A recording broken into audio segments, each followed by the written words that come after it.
Foodie महाराष्ट्रात आपले स्वागत आहे। माझ्या मैत्रिणींनो, आज नवीन चटणी बनवायची आहे।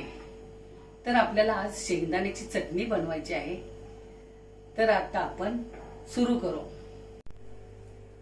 शेंगदाण्याची चटणी बनवण्यासाठी मी 200 ग्राम मी शेंगदाणे घेतलेले आहे, 4 मिरची घेतलेली आहे, जिरा आहे, लसूण आहे, मीठ आहे, तेल आहे। तर आपण आता हे सगळं मिश्रण भाजून घेऊया। आपण आता ह्या पॅन मध्ये तेल घालूया आणि शेंगदाणे भाजून घेऊया। पॅन मध्ये आपण थोडंसं तेल घालायचं, तेल जास्त घालायचं नाही। हे मी शेंगदाणे भाजून घेतलेले आहे, त्याची सालं काढलेली आहे। तरी सुद्धा आता आपण ह्याच्यामध्ये तेल टाकून भाजायचं आहे।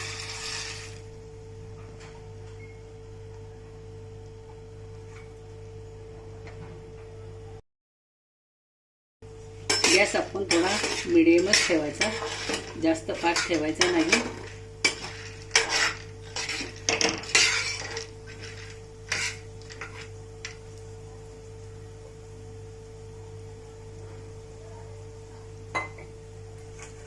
थोडा आपण अर्धा टीस्पून जिरे घालायचं।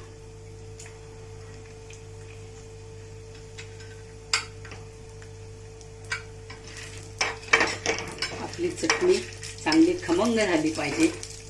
हे आपल्याला कधी भाजी नसलं, कंटाळा आला भाजी बनवण्याचा, तर आपण ही चटणी त्या चपाती भाकरी बरोबर खाऊ शकतो। आणि आणखी थोडंसं वाटते की खूप छान आहे, आणखी थोडी घेऊ आणि चपाती बरोबर खाऊ असं वाटलं पाहिजे। अशी आपण चटणी खमंग आपली शेंगदाण्याची चटणी झाली पाहिजे।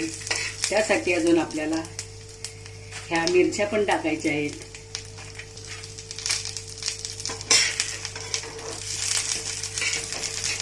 मिरची पावडर सुद्धा टाकतात कोणी अख्ख्या मिरच्या सुद्धा टाकतात। तर हे आपलं मिश्रण गरम करून झालेलं आहे। तर आपण आता ह्या वाटीत काढून घेऊ। तर हे सगळं शेंगदाण्याचं जे भाजलेलं आहे ते आता आपण मिक्सर मध्ये काढून घेऊ।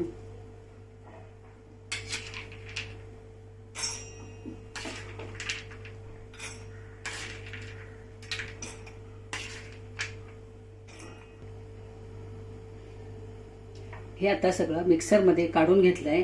तर आपण आता चवीपुरतं मीठ घालू।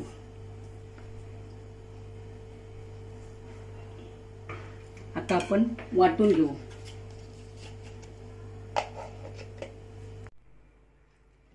चटणी वाटताना हे आपण मिक्सर बंद चालू असं वाटायचं। एकदम बारीक नाही झाली पाहिजे आपली चटणी। आपल्याकडे खलबत्ता नाही, त्यामुळे आपण मिक्सरलाच वाटून घेऊया। याची आपल्याला जाडी भरडीच झाली पाहिजे। शेंगदाण्याची चटणी आपली तयार आहे। तर आपण आता ह्या वाटीमध्ये काढूया।